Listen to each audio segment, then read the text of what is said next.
Welcome back. South Carolina Senator Lindsey Graham pushing for Congress to pass a border security bill through the budget reconciliation process. That would be the priority. Graham told me he wants to address border security first next year, before tax reform. The push coming as the dangerous Venezuelan gang Tren de Aragua now made its mark in North Dakota. Police say they arrested a suspected gang member early last month, charging him with felony theft for allegedly stealing more than $20,000 from a local bank.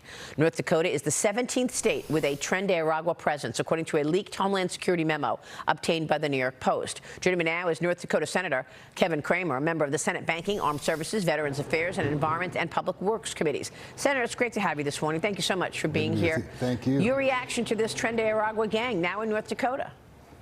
Well, I wish it was surprising. Unfortunately, it's not, because as we know, the reach of these gangs is pretty much ubiquitous, because they can get anywhere they need to get very quickly, including into the borders of the United States rather easily. So, this is why closing the border is such a high priority. And while I know that many people would like to see the Tax Cuts and Jobs Act extended as being the first priority in the new year, the border is a very, very high priority. When North Dakota on the border of Saskatchewan and Manitoba becomes a problem because of the southern border, you know that every state is a border state. Yeah, and I know that John Thune, incoming Senate Majority Leader, is floating this two-step plan.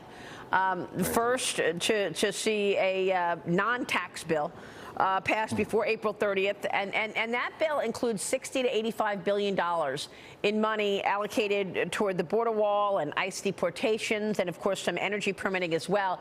Is that the right number, Senator? Because others, including Stephen Miller, incoming Deputy Chief of Staff, has told me that it's more like $100 billion.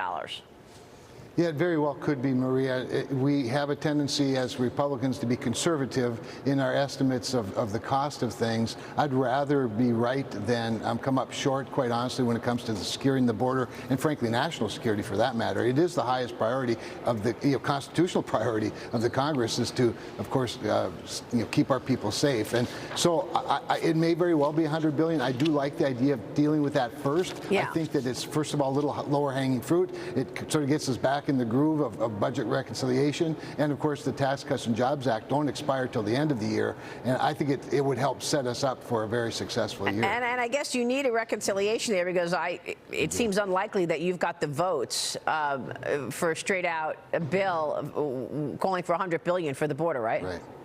No, that's for sure. I mean, if Democrats cared about the border, they wouldn't have opened it wide open for 4 years. Right. Well, the next government funding deadline is now a week from Friday, December 20th. House Speaker Mike Johnson's pushing for this continuing resolution, which would extend into early 2025, as congressional leaders agreed on that nearly $900 billion defense bill. The House is expected to vote tomorrow. The Senate expected to vote before the holidays. Does that go through, you think?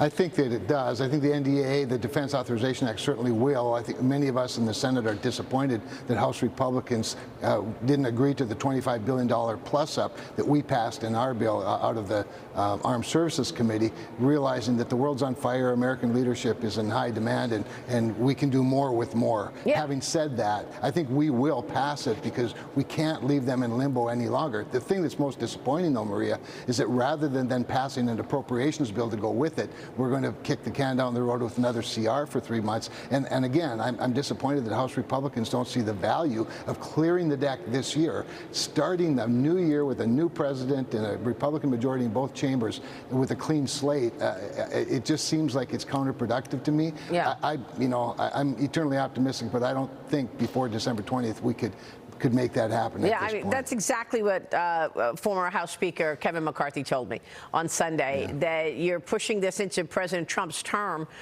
which is just complicating things for Trump. But this bill approved more than $17 billion for military construction projects. It forces the Department of Defense to provide annual updates on approvals and deployments of lethal autonomous weapons, and it includes $3 billion for U.S. telecom companies to remove the equipment made by Chinese firms Huawei and ZTE. It does not include the so-called Countering CCP Drones Act, which bans the sale of Chinese DJI drones in the United States, Senator. And we all are scratching our heads about this. Why would we buy drones from our #1 adversary I mean, it's pretty clear that if we are using a drone in the military now, if it's a DJI drone, China can see what our military sees. That's not very smart, is it?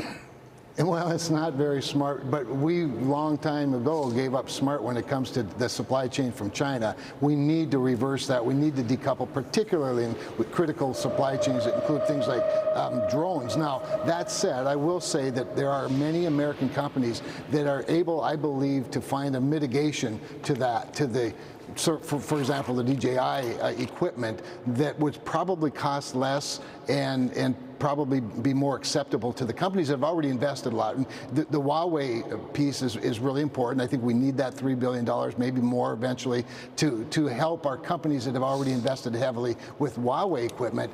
I think the challenge is, Maria, what's the proposition value? Is it mitigating it by eliminating and paying everybody to get new equipment, or is it to find the technology that can counter the Chinese technology? Well, I mean, it sounds to me that it's going to be a lot more than $3 billion if you're talking about yanking out of our equipment here in the U.S. all the surveillance technology that's embedded from China.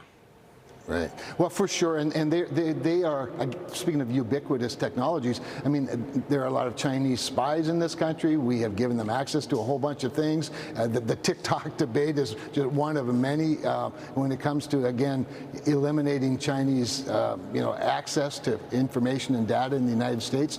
The American public, I think, is a bit casual about it, quite honestly. I think in many cases, Maria, it pains me to say so, many of our companies are a bit casual about it. Now, I don't want to, understate how important their investments have been, to this point.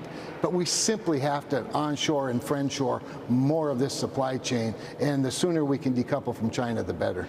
Well, this sounds like an incredible priority, and it should be. Senator, Sure. thanks very much for your work on this. Great to talk with you, sir. Thank you. Good to be with you. All right, Senator Kevin Cramer.